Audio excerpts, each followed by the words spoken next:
जी हाँ, सही सुन रहे हैं आप। वक्फ बिल पर सरकार को तगड़ा झटका लगने वाला है। एक वीडियो हम आपके सामने रखने वाले हैं मेरे अजीज़। सिर्फ 4 मिनट की वीडियो, शुरू के 5 से 7 मिनट तक या 10 मिनट हमारे साथ बने रहना, इंशाल्लाह आप सब कुछ समझ जाएंगे।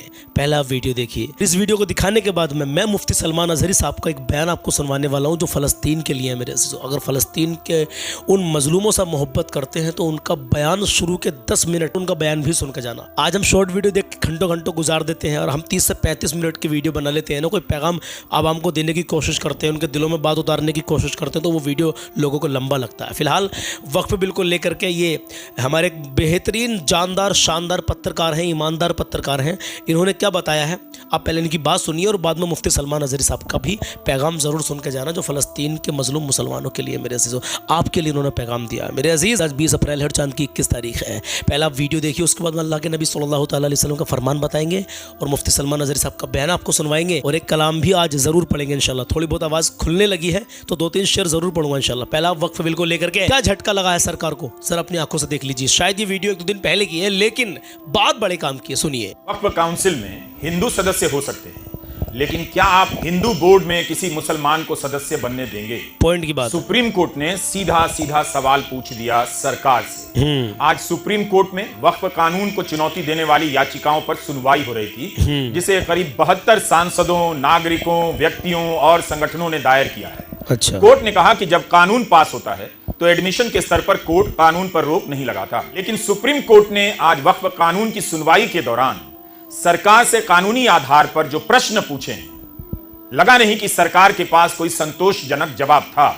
जिस तरह से सरकार संसद के भीतर विश्वास के साथ दावा कर रही थी और अपने सही होने का पक्ष रख रही थी, लेकिन सुप्रीम कोर्ट ने आज उन्हीं सवालों को लेकर जो विपक्ष की तरफ से उठाए गए थे सरकार को खूब घेरा।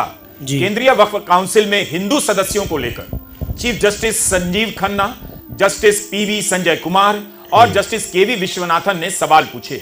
चीफ जस्टिस ने यह सवाल कर दिया कि आप बताइए, वक्फ काउंसिल में हिंदुओं को सदस्य बना रहे हैं, क्या आप हिंदू बोर्ड में मुसलमानों को सदस्य बनाने की इजाजत देने के लिए तैयार हैं? पॉइंट की बात। जस्टिस कुमार ने पूछ दिया कि हमें उदाहरण तो दीजिए कि क्या तिरुपति बोर्ड में भी गैर हिंदू हैं? हिंदुओं के दान कानून के मुताबिक कोई भी बाहरी बोर्ड का हिस्सा नहीं हो सकता। जस्टिस विश्वनाथन ने पूछा कि हिंदू एक्ट कहता है कि चैरिटेबल ट्रस्ट की देखरेख हिंदू करेगा। तब सॉलिसिटर जनरल तुषार मेहता कहते हैं कि मैं कोई भी उदाहरण नहीं दे रहा, जबकि कोर्ट ने साफ साफ पूछा कि आप उदाहरण दीजिए कि क्या हिंदू बोर्ड में मुसलमान सदस्य हो सकता है। इसी सवाल को लेकर संसद में कितनी बहस हुई। विपक्ष के सदस्यों ने बार बार पूछा कि कानून का यह कैसा पैमाना है कि मुसलमानों की धार्मिक संपत्ति से संबंधित काउंसिल में 2 हिंदू सदस्य होंगे, लेकिन हिंदुओं के मठ मंदिर के प्रबंधन में कोई दूसरे धर्म का नहीं हो सकता। क्या यह बराबरी का सिद्धांत है? जब वहां नहीं होगा तो यहां क्यों रख रहे हैं?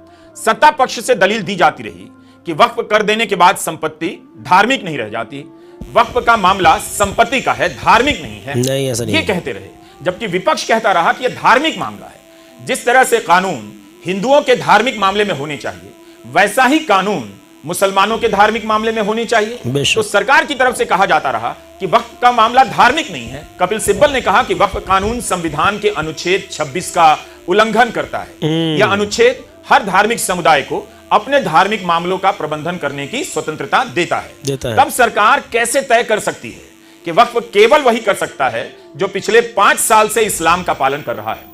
राज्य कैसे तय कर सकता है? राज्य कौन है तय करने वाला कि मैं मुसलमान हूं या नहीं और इसलिए वक्फ बनाने के योग्य हूं या नहीं? अगर मैं जन्म से मुसलमान हूं तो मैं क्यों करूंगा? जो मेरा पर्सनल कानून है वही तो लागू होगा। यह सब दलील कपिल सिब्बल दे रहे थे। एक बड़ा सवाल और था वक्फ बाय यूजर का। कई लोग इस पहलू को ठीक से समझ नहीं पाते। चीफ जस्टिस संजीव खन्ना के सवाल से यह मसला और साफ होता है, सरल तरीके से होता है। चीफ जस्टिस संजीव खन्ना ने पूछा कि वक्फ कानून से वक्फ बाय यूजर क्यों हटाया गया? मान लीजिए अगर कोई मस्जिद 14वीं और 15वीं सदी से है, वक्फ की जमीन पर बनाई गई है, लेकिन उसके पास कोई रिकॉर्ड तो है नहीं। ऐसे में अभी तक क्या होता था? वक्फ बाय यूजर के तहत मान लिया जाता था कि मस्जिद है, 14वीं सदी से है, 15वीं सदी से है, तो वक्फ की जमीन है। अब अगर सरकार दावा करने लग जाए कि यह मेरी जमीन है तो क्या हो जाएगा? कोर्ट का यह सवाल था। चीफ जस्टिस ऑफ इंडिया ने कहा इससे तो गंभीर स्थिति पैदा हो जाएगी। चीफ जस्टिस संजीव खन्ना ने पूछा कि ऐसी संपत्तियों को आप कैसे रजिस्टर करेंगे? उनके पास क्या दस्तावेज होंगे? वक्फ बाय यूजर मान्य किया गया है, अगर आप इसे खत्म करते हैं तो समस्या होगी। संसद में बहस के दौरान इस मुद्दे पर भी खूब सवाल उठे। विपक्ष के सदस्यों ने सरकार से आग्रह किया कि जगह जगह पर वक्फ की जमीन को लेकर बवाल हो जाएगा, तरह तरह के दावे होंगे, ऐसा मत कीजिए, अशांति फैल जाएगी। लेकिन सरकार ने संतोषजनक जवाब आज कोर्ट में नहीं दिया। लेकिन सरकार ने कोई भी टिकाऊ जवाब इसका नहीं दिया। मेरे अजीज, दुआ करें कि मुसलमानों के हक में जो हो बेहतरी हो। ये एक ईमानदार पत्रकार है जिनका नाम है रवीश कुमार। देखिए, बहुत सारे ऐसे पत्रकार हैं जो सच्चाई और ईमानदारी के साथ में पत्रकारिता करते हैं, न्यूज़ देते हैं। मेरे अजीज, तो हमारा भी फर्ज बनता है कि ऐसे इंसानों को हम आपको दिखाएं, उनकी बातों से तमाम हिंदुस्तान के अंदर वीडियो जाना चाहिए। तो जो कुछ कहीं जिनके मनों में, दिलों में नफरत घोलने का काम किया जा रहा है, वो ना घुल पाए। क्योंकि जब कोई आदमी ढंग से समझाता है मेरे अजीज़ों, तो दिमाग में बात फिट होती है, बैठती है लोगों के। अल्हम्दुलिल्लाह। जाना मत मेरे अजीज़, बिल्कुल मत जाना। अल्लाह के नबी सल्लल्लाहु ताला अलैहि वसल्लम का फरमान सुने और मुफ्ती सलमान अज़हरी का अब जो मैं बयान आपको सुनवाने के लिए जा रहा हूँ, सिर्फ अब 10 मिनट रुके रहना। 10 मिनट अगर आपने ये बयान सुन लिया मेरे अजीज़, आपकी ज़िंदगी बदल जाएगी। फ़लस्तीनियों से जो मोहब्बत आप करते हैं अल्हम्दुलिल्लाह, और ज़्यादा मोहब्बत आपके दिल में हो जाएगी। चलिए मैं आपको सुनवाता हूँ, लेकिन उससे पहले आका करीम सल्लल्लाहु ताला अलैहि वसल्लम का फरमान सुने। एक सहाबी रज़ी अल्लाह ताला अन्हु ने बारगाह रिसालत मुआब सल्लल्लाहु ताला अलैहि वसल्लम ने हाजिर होकर अर्ज़ की, मेरे यहाँ लड़के की विलादत हुई है, यानी मेरे यहाँ पर लड़का पैदा हुआ है, तो मैं उसका नाम क्या रखूं? तो नबी करीम सल्लल्लाहु ताला अलैहि वसल्लम ने इरशाद फरमाया, लोगों में मुझे सबसे ज़्यादा अपने चचा हमज़ा से मोहब्बत है, लिहाजा उन्हीं के नाम पर अपने बच्चे का नाम रखो इंशाअल्लाह अज़्ज़ वजल।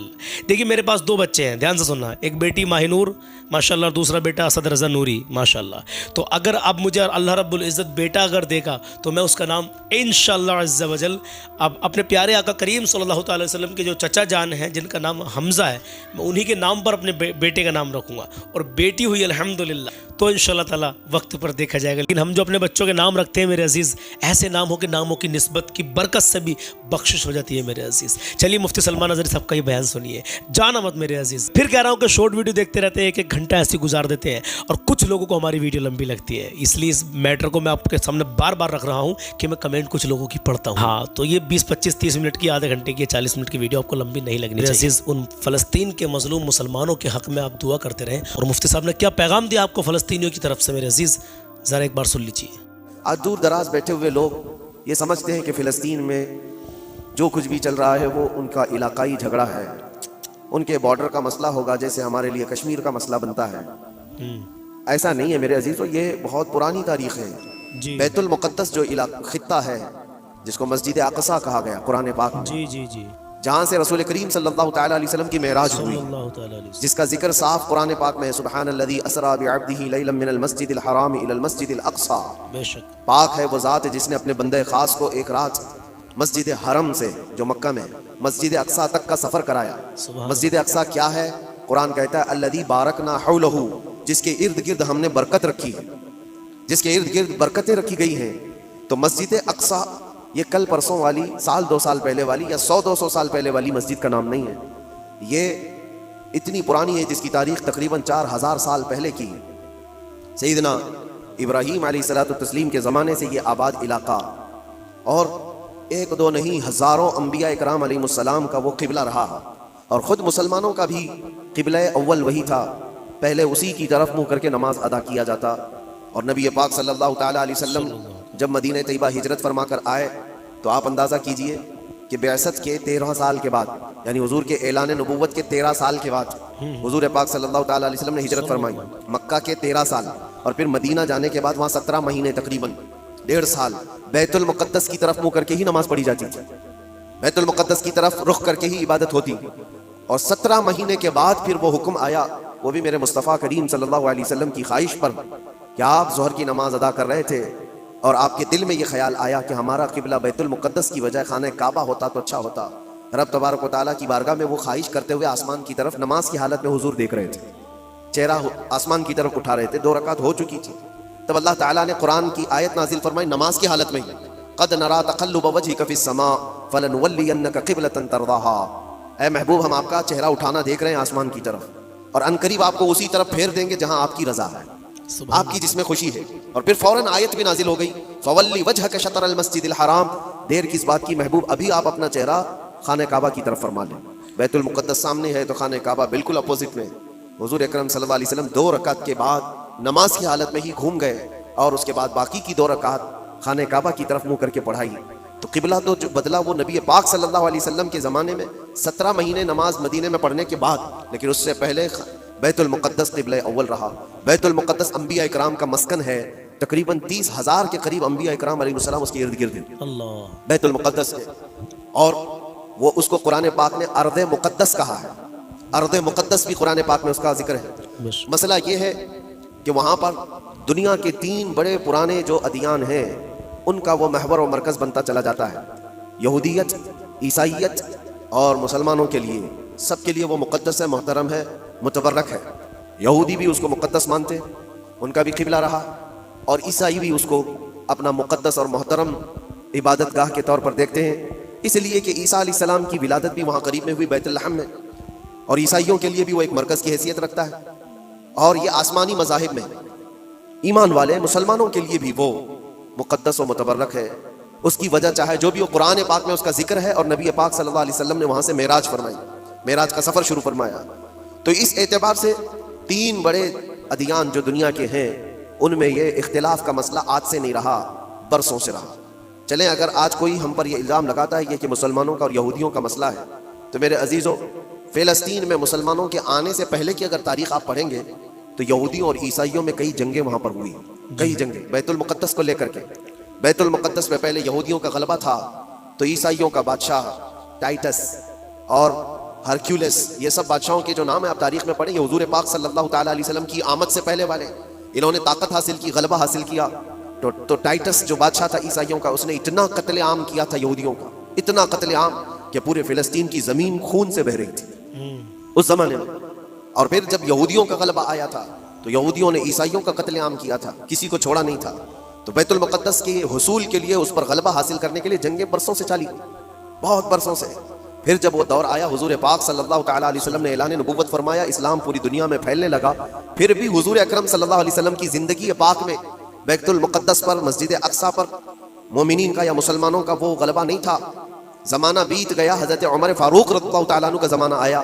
جب حضرت عمر فاروق کا زمانہ آیا تو اسلامی سلطنت کی سرحدیں بہت دور دور تک پھیل گئیں. مصر فتح ہو گیا، ایران فتح ہو گیا، روم فتح ہو گیا، بہت سارے علاقے فتح ہو کر اسلام میں داخل ہوئے.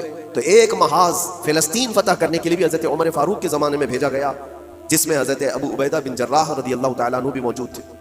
اور وہ اسلامی لشکر جب گیا تو فلسطین کو ان لوگوں نے فتح کیا. فلسطین جب فتح ہوا، بیت المقدس جب حاصل کیا گیا، وہ بھی تاریخ بڑی عظیم ہے میرے عزیزوں.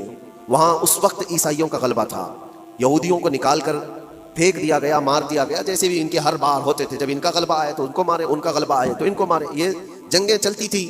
پھر جب اسلام آیا تو اس زمانے میں عیسائیوں کا وہاں غلبہ تھا، انہوں نے حوالے کر دیا بیت المقدس کو، مسجد اقصیٰ کو حوالے کیا.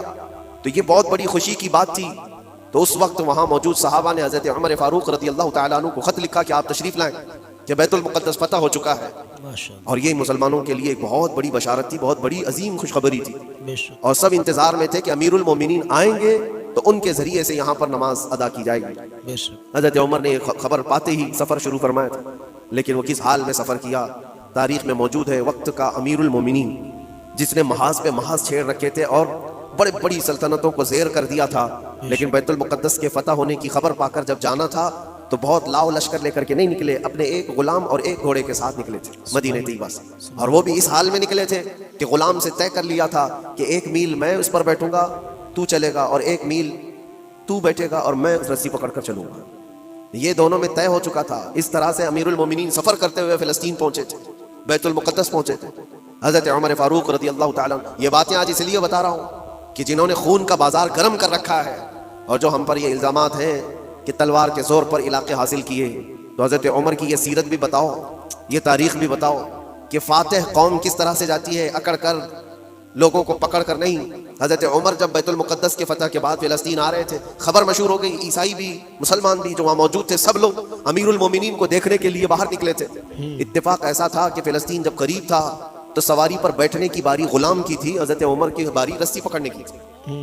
وہ رسی پکڑ کر کے وہاں قریب پہنچے تو لوگوں نے یہ سوچا جو سواری پر بیٹھا ہے وہ امیر المومنین ہے، لوگ سب اس کے پیچھے دوڑنے لگے.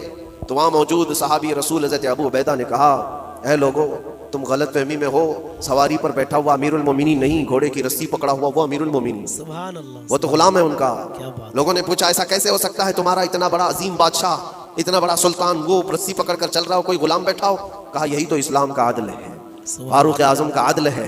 उन्होंने ये तय किया है कि रास्ते में दोनों बराबर के सफर में हिस्सेदार होंगे, थोड़ा आराम तुम करोगे, थोड़ा आराम हम करेंगे। इन अखलाक को देखकर मौजूद कई लोगों ने इस्लाम कबूल किया था। हज़रत सैयदना उमर इब्न खत्ताब रज़ी अल्लाह तआला अन्हु उसी मौके पर यह भी इरशाद फरमाते हैं, लोगों ने जब ये देखा अमीरुल मोमिनीन कहकर पुकारा तो आपकी आंखों में आंसू आए। फतह बैतुल मुक़द्दस के मौके पर मेरे अजीजों, हो सकता है किसी का सीना चौड़ा हो जाए कि बैतुल मुक़द्दस फतह कर लिया है, अब हमने मुसलमानों का क़िबला अव्वल वापस आ गया है। इसलिए कि तारीख में पहले से मौजूद है और बाद में भी कि जिस बादशाह ने वहां पर चढ़ाई की और फतह किया, गलबा हासिल किया, उसने क्रूरता ऐसी दिखाई कि सारे लोगों पर ये धोस जमाना चाहा कि ये मेरी ताकत का नशा देख लो, मैं जब ताकत से चढ़ाई करता हूं तो क्या हालात होते हैं। सबको, जिस बादशाह ने भी बैतुल मुक़द्दस पर चढ़ाई की है, उसने अपना गुरूर और अपना घमंड लोगों को दिखाया। ये अमीरुल मोमिनीन उमर इब्न खत्ताब थे, जब बैतुल मुक़द्दस फतह होने के बाद आए थे तो आंखों में आंसू थे और रोते हुए लोगों से कहा, ऐ लोगों, मेरी कोई हैसियत नहीं, मैं तुम्हें बताता हूं, मैं खत्ताब का बेटा उमर हूं। बचपन में मुझसे 2 बकरियां नहीं संभली जाती थी, मेरे बाप मुझे मारते थे, जब बकरियां मैं नहीं संभाल पाता तो रोज मार खाता था। और आज अल्लाह के फजल से पूरे इलाके, मिस्र, यमन, इराक, ईरान, रोम, अब ये फिलिस्तीन, अरब, हिजाज, तकरीबन आज की 6 कंट्री जिसका रकबा 36 लाख स्क्वायर किलोमीटर के आसपास होता है। हजरत उमर कहते हैं ये पूरा इलाका आज तन्हा उमर उसको हाँक रहा है और हमारी निगरानी में है। इसलिए नहीं है कि खत्ताब का बेटा उमर है, इसलिए कि मोहम्मद अरबी का गुलाम उमर इब्न खत्ताब हुजूर अकरम सल्लल्लाहु तआला अलैहि वसल्लम से वाबस्ता हूँ, तो अल्लाह तबारक व तआला ने ये ताकत और क़ुव्वत और ये गलबा अता किया है। एक मुख्तसर सी तारीख मैं आपके सामने रखते आ रहा हूँ। फिर हजरत उमर फारूक रज़ियल्लाहु तआला अन्हु के फतह के बाद बैतुल मुक़द्दस में तकरीबन 200 साल तक इसी तरह का मामला रहा, फिर ढीला हो गया, फिर ईसाइयों का गलबा आया, ईसाइयों ने दोबारा बैतुल मुक़द्दस को हासिल किया, फिर वो भी 100 साल के ऊपर ज़माना बीत गया, फिर बैतुल मुक़द्दस के हुसूल के लिए जगह जगह मुसलमानों में बहुत सारे महाज निकले, लेकिन अल्लाह ताला ने दोबारा फतह बैतुल मुक़द्दस का सहरा सुल्तान सलाहुद्दीन अय्यूबी को अता फरमाया। वो एक जर्नेल थे, इस्लाम के निडर थे और बहादुर, अजीम बहादुर, जिन्होंने अदल और मसावत तो ऐसे किए हैं। ईसाइयों ने भी आज अपनी किताब में लिखा है, हमने ऐसा कोई सिपह सालार दुनिया में देखा नहीं जैसा सलाहुद्दीन था। सलाहुद्दीन ने अपने नफ्स के लिए, अपनी ज़ात के लिए किसी एक को भी मारा नहीं, किसी एक को भी बंधक नहीं बनाया। बेशुमार लोग जो ईसाई थे वहां पर, उनको माल जायदाद जो चाहिए वो सब देकर के आज़ाद किया। कहा कि सिर्फ बैतुल मुक़द्दस ये मुक़द्दस जगह है, इसकी गंदगी और इसकी नापाकी मैं नहीं देख सकता। बाकी जब बैतुल मुक़द्दस फतह हुआ था सलाहुद्दीन के ज़माने में, तो उस वक्त आम ऐलान था जिसको जो ले जाना है ले जाए। दरवाज़ों से सोने के जो नक्श थे, ईसाई जब भाग रहे थे वो भी खुरच करके निकाल रहे थे ले जाने के लिए, जो हाथ में आए वो सब। लेकिन सलाहुद्दीन ने मना किया था, किसी को कुछ ना पूछा जाए, माल और जायदाद, दुनिया की दौलत सब उन्हें मुबारक हो, अल्लाह का ये मुक़द्दस घर हमारे हिस्से में आया। ये भी तारीख मौजूद है। और सलाहुद्दीन अय्यूबी, सैयदना उमर इब्न खत्ताब रज़ियल्लाहु तआला अन्हु के ज़माने की ये फतह याबियाँ, ये दौरे इस्लाम में है मुसलमानों के लिए। फिर ज़माना बीतता गया और फिर ये इन्हीं हालात में बिहम्दिही ताला तकरीबन 1000 साल चल पड़े, तकरीबन पूरे 1000 साल भी नहीं। लेकिन जब ये वर्ल्ड वार हुई फर्स्ट, उसके बाद पूरी दुनिया में खिलाफत उस्मानिया का दबदबा ख़त्म हुआ, तो दोबारा फिर ये सारी जो दसीसाकारी है आज जो आप देख रहे हैं, सबसे पहले बेघर थे जो यहूदी पूरी दुनिया में, जिनके लिए ठिकाना नहीं था, कोई जगह नहीं थी। इन्होंने एक मुआहिदे के तहत 4000 यहूदियों को सिर्फ फिलिस्तीन में बसाने की इजाज़त मांगी थी। उस वक्त अरब भी गैर मुनक़सिम था, बटा हुआ नहीं था, पूरा अरब एक था। फिलिस्तीन, जॉर्डन, मुल्क शाम, ये सब इलाके मिले हुए थे, एक ही खिलाफत के अंदर आते थे, खिलाफत उस्मानिया के अंदर। उस वक्त सिर्फ 4000 लोगों को वहाँ बसाने की इजाज़त ली गई थी। उसके बाद फिर 4000 लोगों से ये आबादी बढ़ते हुए दुनिया के हर कोने से ये माइग्रेट करना शुरू किए, हिजरत करने लग गए। और धीरे धीरे धीरे करते करते 1912 से लेकर 1947 तक इन यहूदियों की जगह जगह से हिजरत हुई और वो जा करके उस जगह जमा हुए। और आज जो एक खित्ता आप देख रहे हैं इजराइल नाम से, हकीकत में इजराइल नाम से कोई वजूद ही नहीं था, वो पूरा फिलिस्तीन था, पूरा फिलिस्तीन। थोड़े थोड़े थोड़े इलाके में बसते बसते बसते उन लोगों ने पूरे इलाके को ऑक्यूपाई कर लिया, पूरा कब्जा किया और अपनी एक सल्तनत बनाई, अपना एक मुल्क बनाया और ऐलान भी कर दिया, पूरी दुनिया में ऐलान किया, अपनी एम्बेसी खोली, सिफारत खाने खोले। लेकिन हैरत की बात है कि फिलिस्तीन को ऐसा दबा दिया गया, उसका अब उसकी अपनी कोई हुकूमत नहीं, उसकी अपने कोई इख्तियारात नहीं, वो नाम के लिए एक इलाके में बस सिमट गई है और एक छोटा सा इलाका अब बच गया ویسٹ بینک کا اور غزہ کا جہاں آج لڑائیاں ہو رہی ہیں, جہاں بم بارود برسائے جا رہے ہیں, یہ تھوڑا سا علاقہ بچا رہ گیا ہے. میرے عزیزو, یہ ایک تاریخ ہے جو میں آج آپ کو منتقل کر رہا ہوں, اس لیے کہ نئے بچوں کو, نئی جنریشن کو تاریخ سے بہت کم دلچسپی ہے. یہ انٹرنیٹ کی دنیا میں رہنے والے لوگ, آپ یہ بات یاد رکھیں, یہ وراثت کے طور پر ہم نے آج تک منتقل ہوتی آئی تاریخ. اس لیے بتا رہا ہوں کہ وہاں پر جو جھگڑا ہے, وہاں پر جو حالات بنے ہوئے ہیں, وہ آج کل کے نہیں ہیں, صدیوں سے موجود ہیں, کئی سینکڑوں سالوں سے موجود ہیں. اور اللہ کے نبی صلی اللہ علیہ وسلم کی ایک بشارت بھی سنا کر جاتا ہوں. نبی پاک صلی اللہ علیہ وسلم نے فرمایا, میری امت میں ایک جماعت ایسی رہے گی قیامت تک جو بیت المقدس کی حفاظت کے لیے لڑتی رہے گی, اور ان کے مخالفین کا دھوکہ دینا, ان کے مخالفین کا ان پر حملہ کرنا ان کو کچھ نقصان نہیں دے گا, وہ ایمان پر ویسی ہی جمے رہے گی. یہ حضور پاک کی بشارت ہے. نبی پاک صلی اللہ علیہ وسلم نے فرمایا ہے کہ وہ دمشق یا بیت المقدس کے آس پاس لوگ ہوں گے اپنی جانوں کا نذرانہ دیتے, اور حضور نے یہ جب گارنٹی دے دی تو پھر کہنے کی کیا بات ہے. حضور نے فرمایا قیامت تک وہ جماعت حق پر قائم رہے گی. سبحان اللہ. کسی اور کے لیے اتنی گارنٹی ملتی ہے؟ حدیث پاک میں حضور نے فرمایا ان کے لیے وہ ایک جماعت ایسی ہوگی قیامت تک وہ حق پر قائم رہیں گے, حق پر قائم رہیں گے بیت المقدس کی حفاظت کے لیے. آج ان لوگوں کے حالات دیکھتے ہیں ہم. پھر میں آپ کو ایک آیت جو شروع میں پڑھا عرض کیے دیتا ہوں. رب تعالیٰ فرماتا ہے وَسَيَعْلَمُ الَّذِينَ ظَلَمُوا أَيَّ مُنْقَلَبٍ يَنْقَلِبُونَ. ان قریب ظلم کرنے والے یہ دیکھیں گے کہ اللہ ان کو کس کھائی میں گراتا ہے, کس پلٹی وہ پلٹیں گے. وہ انجام آئے گا, کسی بھی ظالم کو چھوڑا نہیں گیا ہے. ظلم کی انتہا ہو گئی, ظلم کی انتہا ہو گئی. حیرت ہوتی ہے, یہ دنیا آج جو نیوٹرل بنتی ہے, سیکولر بنتی ہے, ان کی زبانوں میں کیا دہی جم گیا ہے. ان چھوٹے سے بچوں کی موت پر کوئی دو جملے بولنے کو تیار نہیں, صرف اس لیے کہ مسلمان ہیں, صرف اس لیے کہ وہ ایمان والے ہیں. میرے عزیزو, دنیا میں کہیں کسی کی ظلمن موت ہو جائے تو ساری میڈیا چیختی ہے, چلاتی ہے. اور آج جہاں 49,000 لوگوں کو قتل کر دیا گیا, مار دیا گیا, ان کا قصور کیا تھا بتائیں, ان کا قصور کیا ہے؟ جنگ جس سے چل رہی ہے اس جماعت کا تو کوئی نشانی نہیں ملتا. جس جماعت کے ساتھ, جس تحریک کے ساتھ, جس تنظیم کے ساتھ یہودیوں کی جنگ چل رہی ہے, اس تنظیم کا کون مر رہا ہے, اس تنظیم کے کتنے لوگ مارے جا رہے ہیں, اس کا کوئی حساب نہیں. لیکن سویلینز جو وہاں کے بچے ہیں, عورتیں ہیں, بوڑھے ہیں, ان میں سے تقریباً 50,000 لوگ شہید ہو چکے, جس میں سے تقریباً 15,000 کے آس پاس تو بچے ہیں, چھوٹے سے بچے ہیں. کلیجہ منہ کو آتا ہے یہ ساری باتیں دیکھ کر کے, سن کر کے. میرے عزیزوں, جگر رکھنے والا دنیا کا کوئی بھی انسان ہو جس کے اندر تھوڑی انسانیت باقی ہو, وہ یہ تمام مناظر کو دیکھ کر کے ویرود تو ضرور کرے گا. اور اگر یہ باتیں بھی ہم کو یہاں کہنے میں کسی کو ایسا لگتا ہے تو میں اس کی پرواہ نہیں کرتا. ایمان جب تک ہے ہم بولتے رہیں گے. بے شک. جہاں لوگوں کی جانیں چلی جا رہی ہوں اور تم کہتے ہو کہ یہ حالات صحیح نہیں ہو بولنے کے لیے, تو پھر ایسی بزدلی میں جی کر کے بھی مطلب نہیں, مر جانا ہی بہتر ہے. کس لیے جی رہے ہیں؟ حق کو حق نہ کہا جائے, ظلم کو ظلم نہ کہا جائے. کیا اتنے بھی زیادہ بزدلی آ گئی ہے؟ میرے عزیزو, آپ کو بتانے کا مقصد یہ ہے, مجھے پتا ہے لوگوں کو یہ بھی لگتا ہے کہ یہاں بیان کر کے مطلب کیا ہے, فلسطین میں ظلم ہو رہا ہے, بچے مارے جا رہے ہیں, یہاں بیان کر کے کیا مطلب ہے, یہ تھوڑی نہ وہاں جائیں گے مدد کرنے کے لیے.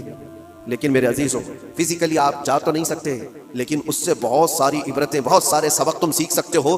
تم سردی بخار پر آئیں کائیں کرنے لگ جاتے ہو, جن کے گھروں پر روز بم بارود ہو, ان لوگوں کو دیکھو کبھی تو آج بھی الحمدللہ کہتے ہیں. ایک خاتون کو دیکھا جس کے 4 بیٹے شہید ہو گئے, 4 بیٹے شہید ہو گئے. عورتوں میں وہ بیان کر رہی ہے, بڑا بیٹا 27 سال کا, دوسرا بیٹا 25 سال کا, تیسرا 23 سال کا. اس طرح سے عمر جوانی, بھری جوانی میں جس کے 4 لڑکے شہید ہوئے. آنکھوں میں آنسو کچھ نہیں. کسی نیوز رپورٹر نے کہا کہ 4 بیٹے تیرے اتنی بھری جوانی میں مارے گئے, تجھے غم نہیں کسی بات کا؟ کیا بہترین جواب دیتی وہ خاتون, کہتی ہے جس کا ہر بیٹا جنت میں پہنچ چکا ہو اسے غم کس بات کا؟ کیا بات ہے. کیونکہ اللہ کا وعدہ ہے, میرے نبی کا وعدہ ہے, وہ شہید ہے اور شہید جنت میں ہو چکا ہوتا ہے, اور شہید کو اس کی موت سے پہلے اس کا جنت میں ٹھکانہ دکھایا جاتا ہے. وہ خاتون کہتی ہے روتی اس وقت جب میرا بیٹا تاش کے پتوں پر بیٹھا ہوتا, شراب کے اڈے پر گیا ہوتا, بہک کر کے کہیں بگڑ گیا ہوتا, تو پھر دل پر افسوس ہوتا کہ میرا بیٹا راستہ بھٹک چکا ہے, میرا بیٹا عیاشی میں جا چکا ہے. لیکن جس ماں کو یہ یقین ہے کہ اس کے جیتے جی اس کا بیٹا جنت میں پہنچ چکا ہے, تو پھر غم کس بات کا. میں تو ان کے صدقے میں دعا کرتی ہوں کہ مولا ان کے راستے مجھے بھی وہاں تک پہنچا. یہ ایمانی جذبہ ہے میرے عزیز, ایمانی جذبہ ہے. اللہ تعالیٰ نے انہیں صبر دیا ہے. تو میں یہ چیزیں اس لیے بتا رہا ہوں کہ آپ چھوٹی مصیبتوں کو بہت بڑی بنا کر کے سمجھتے ہیں کہ حالات بہت خراب ہیں. ایسے حالات خراب ہیں آپ کے پاس, آپ کے لیے وہاں پر کل کی بات ہے, جو لوگ مدد پہنچانے کے لیے گئے تھے ان کی آنکھوں میں آنسو, کہتے خرید کر کے دینے کے لیے بھی پانی نہیں ہے, صاف پانی پی نہیں سکتے, کھانا کھانے کے لیے دکان ہی نہیں ہے, کہاں بکے گا, کہاں سے آئے گا, بہت سارے حالات. لیکن ان قسم پرسی کے عالم میں ان کا ایمان سلامت ہے. یہی تو نبی پاک صلی اللہ علیہ وسلم نے فرمایا, پوری دنیا ان کے خلاف ہو تو بھی ان کا کچھ نہیں بگڑے گا. موت آ جانا اس کو بگڑنا نہیں کہتے, گھر ٹوٹ جانا اس کو بگڑنا نہیں کہتے, ایمان چلا گیا تو اس کو بگڑنا کہتے ہیں. اور ان کا ایمان سلامت ہے تو سب سے بڑی دولت ان کے ساتھ ہے، سب سے بڑی دولت آپ سب کے لیے اور ہمارے لیے عبرت کی بات ہے۔ آج یوم القدس ہے، آج پوری دنیا یہ الوداعی جمعہ کو قدس کی حفاظت کا دن کہہ کر مناتی ہے۔ آپ سب اللہ کی بارگاہ میں دعا گو ہو جائیں اور اللہ کریم کی بارگاہ میں گڑ گڑا کر کے مانگیں کہ مولا قبلہ اول بیت المقدس کو پھر سے ہمارے حق میں عطا فرما دیں، اور اس کے لیے جنہوں نے اپنی جانوں کا نذرانہ پیش کیا، اپنے مال و جائیداد، اپنے بچے، اپنے عزیز و اقارب کھوئے، اے کریم خدا دنیا میں بھی اور آخرت میں بھی ان کو اجر عظیم عطا فرما، وہاں کے شہیدوں کی شہادت کو قبول فرما لے، اللہ ان کے بیماروں کو شفا دے دے، ان کی عورتوں کو سہارا دے دے، مولا کریم ان کے رزق میں برکتیں عطا کر دے۔ کچھ سنا میرے عزیزو آپ نے مفتی صاحب کا مقصد کیا ہے؟ یہ باتیں بتانے کا تمام نوجوانوں کو، تاکہ آپ چھوٹی سی پریشانی کو بھی کتنا بڑا کر کے پیش کرتے ہو لوگوں کے سامنے۔ کیا جتنا ظلم ابھی فلسطین کے مسلمانوں پر ہو رہا ہے، کیا آپ اندازہ لگا سکتے ہیں میرے عزیز کہ یہی حالات اگر ہمارے تمہارے ساتھ بنے ہوئے ہوتے تو کیا گزرتے ہمارے تمہارے دل پر؟ بہرحال آپ یہاں تک رکے رہے، آپ کا دل سے شکریہ، جزاک اللہ خیرہ کہ آپ اس ناچیز کے ساتھ مکمل بنے رہے اور مفتی سلمان اظہری صاحب کے بیان کو آپ نے مکمل سنا، اور وقف بل کو لے کر بھی آپ نے بہت کچھ جانا میرے عزیز۔ باقی وقف بل کے تعلق سے جو اپڈیٹ آئے گی میں آپ کو بتا دوں گا۔ فی الحال دعا کرتے رہیں، اللہ ہمارے ملک ہندوستان میں بھی ہمارے سکون عطا فرمائے۔ یہ کچھ لوگ ایسے ہیں ہندوستان کے اندر بھی بہت سازشیں رچ رہے ہیں میرے عزیز مسلمانوں کے خلاف۔ اللہ کی بارگاہ میں دعائیں تمام نفرتی چنٹوں سے اللہ ہمیں محفوظ فرمائے، آمین یا رب العالمین۔ اور دعا کرتے رہے اپنی ہر نماز میں فلسطین کے مظلوم مسلمانوں کے لیے۔ مفتی سلمان اظہری صاحب کا اس بیان نے دل کو چھو لیا میرے عزیز واقعی، اور مولانا قمر غنی عثمانی صاحب کے لیے بھی دعا کرتے رہے، اپنے بچوں سے دعا کریں۔ میں 2 شعر پڑھوں گا، بس آواز اس لائق نہیں ہے جیسا آپ پہلے سنتے تھے، انشاءاللہ 1-2 دن میں اور بالکل ٹھیک ہو جائے گی۔ 2-3 شعر سن لیجئے، پسند آئے تو دعاؤں سے نوازیے گا، اور تمام مومنین کے لیے دل سے دعا کرتے رہیے گا میرے عزیز۔ شروع کرتے ہیں۔ میں غلام مصطفیٰ ہوں، یہ میری پہچان ہے۔ آج بیٹھی ہوئی آواز میں بھی سنیں، میں غلام مصطفیٰ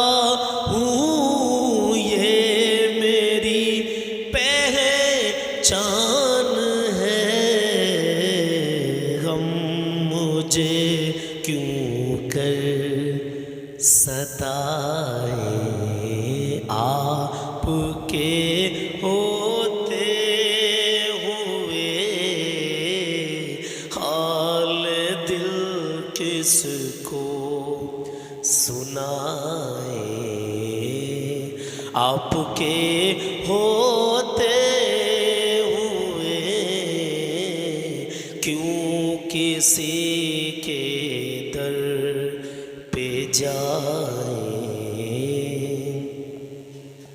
اپنا جینا اپنا مرنا اب اسی چوکھٹ پہ ہے، اپنا جینا اپنا مرنا اب اسی چوکھٹ پہ ہے،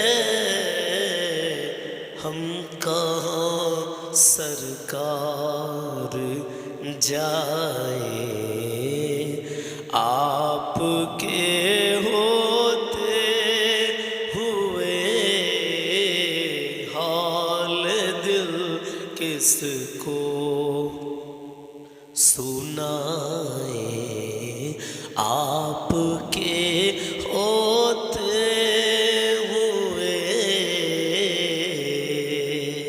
بھائی پڑھنے کی کوشش تو بہت کر رہا ہوں، لیکن وہ بات حاصل ابھی نہیں ہو سکتی۔ جب ہم پڑھ رہے ہیں تو ایک خراش سی گلے میں آ رہی ہے، تو الحمدللہ میں لونگ کا پانی بھی پی رہا ہوں، الائچی کالی چائے بھی پی رہا ہوں، انشاءاللہ تبھی اتنی آواز میری یہاں تک آئی ہے، بالکل نہیں نکل رہی تھی اب سے 2 دن پہلے۔ تو انشاءاللہ تعالیٰ ملتے ہیں اگلی ویڈیو میں۔ اپنے ماں باپ کی عزت کریں، کبھی کسی کا دل نہ دکھائیں، اپنا حسن و اخلاق اچھا بنا کر رکھیں، اللہ اور اس کے رسول کی محبت دل میں بسائیں، نبی کی یہ پیاری سنت چہرے پہ سجائیں، بے شمار برکتیں ہیں اس کی میرے عزیز۔ انشاءاللہ ملتے ہیں کل صبح 10 بجے، اپنا خیال رکھیے گا، فلسطین کے مظلوم مسلمانوں کے لیے دل سے دعا کرتے رہیے گا, دل سے اپنے بچوں سے دعا کرائیے گا, اللہ ان کی حفاظت فرمائے, اللہ غیب سے ان کی مدد فرمائے, اور ہمارے ملک عزیز, ہمارے وطن عزیز بھارت میں, ہندوستان میں مولا امن و سکون عطا فرمائے. آمین یا رب العالمین. انشاءاللہ کل صبح 10 بجے ہوتی ملاقات. اپنا خیال رکھیے گا. اللہ حافظ.